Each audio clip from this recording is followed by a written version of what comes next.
a'uuzu billaahi mina shaytaani rajiim bismillaahi rahmaani rahiim man la seen mbokk seen xarit Abdou Ba ex-président de la communauté sénégalaise de Parme maa ngi leen di nuyu ku nekk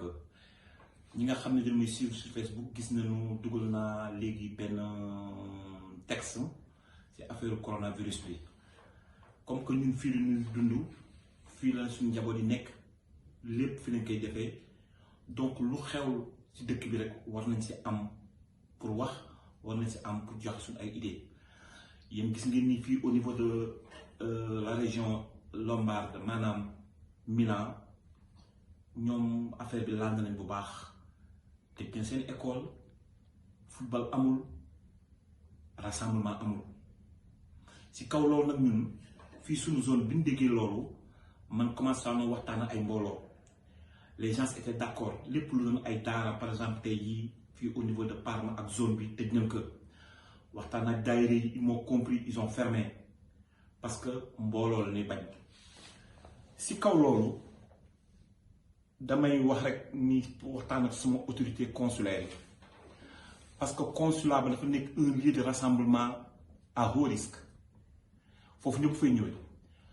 8 régions nord yëpp foofu la ñuy dem surtout waa Lombardie ñi nga xam ne ñoo jóge Milan. ñoom fa la ñuy dem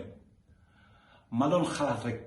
di ko proposer et je crois que c'est une façon aussi de protéger ñoom waa consulat bi protéger ñu fay liggéey protéger tous les Sénégalais protéger le Sénégal surtout parce que nit mën na ñëw foofu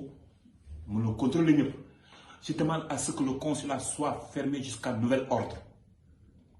may wax autorité consulaire qu'ils prennent les responsabilités buñ ci xaar dara parce que ñoom aussi ils sont garants de notre santé ils sont garants de tous les Sénégalais donc ñoom c'est qui mën nañu def loolu parce que Sénégalais daan comprendre ñu ni pour des raisons de maladie parce que foofu c'est une haute zone de concentration ñëpp fay ñëw xamoo koo xam ni ñaanuma ko yàlla wax gu ne benn Sénégal bu si am mais nag mieux vaut prévenir que guérir parce que autorité aussi loolu lay jëriñ il doit prévoir et prévenir nañu jël seen ay responsabilités qu'on ferme le consulat jusqu'à nouvel ordre, c'est une façon de nous protéger, nous Sénégalais, et surtout de protéger les travailleurs braves ñoo xam ne ñoo nekk foofu noonu xaw ma nag jëmul naa woo ko son excellence mais jotuma ko mais c'est une façon pour moi ma yaakaar ne rek yoon la parce que comme que Lombardie foofu zone boobu lépp loo xam ne rassemblement am na fa tëj nañ ko encore une fois dégg ngeen ko école yi duñu ubbi suba stade yi tëj nañu circole yépp tëj nañu ma doon xalaat te ñun foofu aussi c'est une zone boo xam ne de concentration et de rassemblement ma doon laaj suñu consul bi su fekkee mën na tëj jusqu'à nouvel ordre foofu mu waxtaan ci suñu ay autorités ñu tëj ko jërë ngeen jëf wa salaam. asalaamaaleykum sama mbokk yi maa ngi leen di nuyu yéen ñëpp di leen ziyaare di ñaan samay kàddu fekk leen ci jàmm man la soxna Adja Mbodj fii ci Milan. yàlla dogal may liggéey fii ci hôpital Sacco tey nag ma def vidéo bi te dara taxu ko jóg lu dul sensibilisation pas pour créer panique mais sensibilisation am na audio bu ma defoon pour wax leen ne jàngoro ji di coronavirus lu existe la mi ngi fii ci Italie mi ngi fii ci Milan te mi ngi ci àdduna bi aussi te li ñu wax jamono ji ñu toll dara tanewu ko lu dul prévention mooy moytu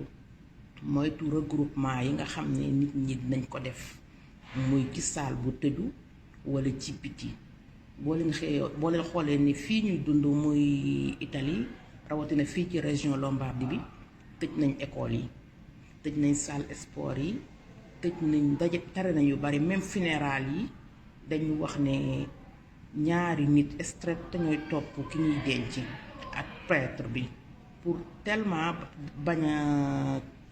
interdit regroupement yi boo gisee dëkk yi nga xam ne fa lañ commencé gis jàngoro ji mu nekkoon fu mel ni Lodi ak Codogno ak dëkk yooyu ko wër yépp fi mu ne dañ leen defal quarantaine cela veut dire que kenn du dugg kenn du génn donc pour wan leen rek ne yëf yi fi mu toll man fii may liggéeyee nekk hôpital Sacco am nañ fi ay malades yu bari yoo xam ne ñi ngi fi ñu entré mais ñoom tubaab bi vraiment organisé wu nañ ba yaakaar nañ ne dinañ mën a xeex ak jàngoro ji amaguñu nag li koy faj mais ñi ngi ci bu baax a baax moo tax nag ñu bëgg a sensibiliser suñu mbokk yi képp ko xam ne dégg nga làngu olof bi rek ñu sensibiliser la ci li nga xam ne moom la ñu conseillé li ci ëpp mooy pour ñu préparer kenn ku ci nekk boo ko mënee am saabu désinfectant yi di ko utiliser di ci raxas say loxo plusieurs fois dans la journée di ko def aussi pour sa njaboot bu fekkee da nga toll aussi situation foo xam ne peut-être mënoo utiliser savon gel désinfectant yi ñu ngi fii waaw yi daal la ñu digle na nit ñi nañ ko gàddu di ko yor ak di utiliser masque waaw masque yi aussi mascarine par exemple bii ñu ngi koy utiliser mais nee nañ taamuwuñ ko ci ndax protection bi ñuy laaj amu ko donc ku mën a am genre bi ak yeneen yu ko gën mooy comme bii ma yor nii yooyu mi nga xam ne moom lañ digle ak booleeg nag di moytu li nga xam ne moom la boroom xam-xam yi wax ni na ko nit ñi moytu muy dajaloo bi waaw loolu daal laa ne woon naa leen ci laabiri tuuti leneen li ci des aussi muy symptômes yi li nga koy yëgee mooy boo amee fièvre sa yaram waaw sa fièvre sa di nga mesurer sa température nga di sa yaram mi ngi tàng nga booleeg sëqat muy loo xam ne dafay persister plusieurs jours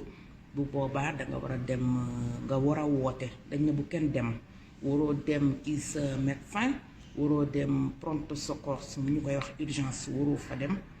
donc da nga war a woote numéro bi ñuy def 112 lañu wax ngay woote bu fekkee yaa ngi fii ci Italie wala nga woote numéro bi ñuy wax 1500 wala nga woote benn numéro vert boo xam ne doo fay dara muy 889 45 45 boo wootee ñoom dinañ xam la nga xam ne moom lañu war a def ñëw na ku sa yaram tàng nga jóg mais dañu ne bu fekkee yaram bi dafa tàng xaw a yàgg ci yow tuuti booleeg sëqat su persistant continuer di sëqat nga yaakaar ko nga def lii ñu wax nii mooy woote numéro vert yi ñoom dinañ ñëw waaw loolu daal mooy conseil bi nga xam ne moom la ñuy wax di ko digal suñu mbokk yépp di ñaan yàlla musal ci ñëpp nag yàlla na ci yàlla musal ñëpp yàlla def ba bu mu fii mu jot a ñëw mu yàlla teggil leen ko ba mu set mu bañ a génn dem laal benn dëkk ndax jàngoro yooyu doo xam ne jaaxal na tubaab yi waaye yàlla mi ko tegee yàlla na ko yàlla tegg ci barke Seydina Mohamed loolu daal moo doon vidéo bi di répéter toujours c'est pas pour paniquer mais c'est juste pour donner des informations waaw maa ngi leen di nuyuwaat yéen ñëpp di leen ziare di ñaan kàddu yu fekk leen ci jàmm jërëjëf